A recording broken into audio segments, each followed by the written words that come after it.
You know the drill at this point. I will be watching the Marvels next month, so you don't have to.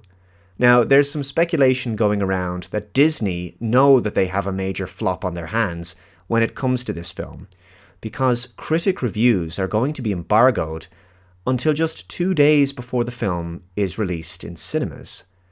Now, Bounding into Comics had this article: the Marvels reviews embargoed until 2 days before release. Analysts speculate Disney is abandoning the film.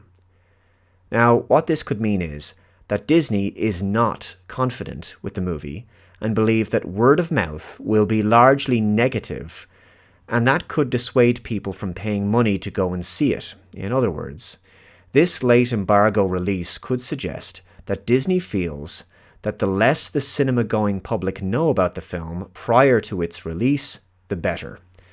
They may want as little content out there about the movie until people have basically already booked their cinema tickets.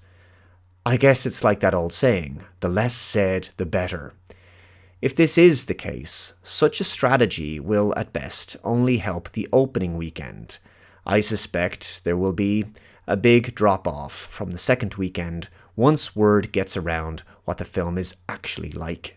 Now, later in the article it says, The Marvels is predicted to have one of, if not the worst, opening weekend box office hauls in Marvel Cinematic Universe history.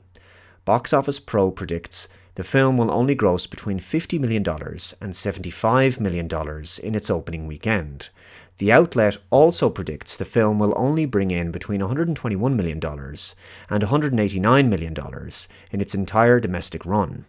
Given these poor predictions, it's not out of the question that the Walt Disney Company and Marvel Studios would abandon the film. Disney CEO Bob Iger made it very clear he intended to reduce marketing costs as one solution to the many ails plaguing the company. During the company's Q2 FY23 earnings results webcast, Iger stated, and one interesting example I should throw marketing in too, where when you make a lot of content, everything needs to be marketed. You're spending a lot of money marketing things that are not going to have an impact on the bottom except negatively due to the marketing costs. So that's what the article refers to by abandoning the film, as in no longer pushing the film as hard as Disney was in terms of marketing in order to rein in costs and reduce the potential financial shortfall that's expected. Now, the budget for this film, like most MCU movies, is huge.